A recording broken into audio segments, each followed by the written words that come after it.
Méditation du 11 octobre, une prière silencieuse. Tous furent saisis de crainte et ils glorifiaient Dieu et disaient « Un grand prophète s'est levé parmi nous et Dieu a visité son peuple ». Luc 7, le verset 16. Naïn était situé près d'un cimetière. Quand Jésus est entré en ville, il a vu de loin un cercueil. C'étaient les funérailles du fils unique d'une veuve. Il s'est retrouvé face à face avec la mort et a triomphé d'elle. La mort du fils unique d'une veuve est très tragique. Les femmes n'étaient autorisées à faire de transactions que par l'intermédiaire de leur père, de leur mari ou de leur fils. Son avenir était donc sombre. Elle serait privée de ses biens et réduite à la mendicité. Émue par la tragédie, les gens l'ont accompagnée au cimetière. Une telle sympathie a fait écho aux pourvoyeurs de la vie. Il est probable que Jésus ait ressuscité de nombreuses personnes, mais seules 3 résurrections sont relatées. Celle d'une fille, d'un jeune homme et d'un adulte, représentant les 2 sexes et 3 étapes fondamentales du développement. La jeune fille venait de mourir, le fils de la veuve était en route pour le cimetière et Lazare était déjà mort depuis quelques jours. Peu importe depuis combien de temps vous êtes spirituellement morte, Dieu a le pouvoir de vous ressusciter.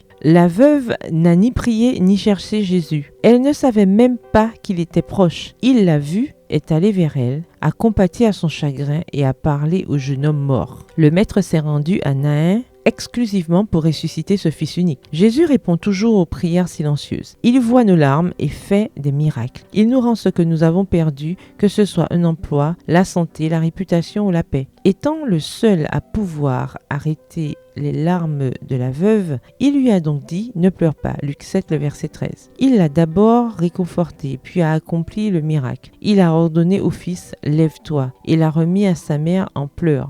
Au verset 15. Un tel acte a étonné la foule. Tous furent saisis de crainte. Ils glorifiaient Dieu. Au verset 16. Toute rencontre avec la divinité suscite un sentiment de crainte qui conduit à la louange. Il se tient près du cercueil avec chaque affligé, celui qui consolait la mère éplorée aux portes de Naïn. Notre douleur éveille sa sympathie. Son cœur déborde d'une tendresse inaltérable. Sa parole, qui rappela le mort à la vie, n'a pas moins d'efficacité aujourd'hui qu'au moment où elle fut adressée au jeune homme de Naïn. Tout pouvoir m'a été donné dans le ciel et sur la terre. Matthieu 28, le verset 18. Cette puissance n'est ni diminuée par le nombre des années écoulées, ni épuisée par l'activité incessante de sa grâce débordante. Bonne journée, que l'Éternel vous bénisse.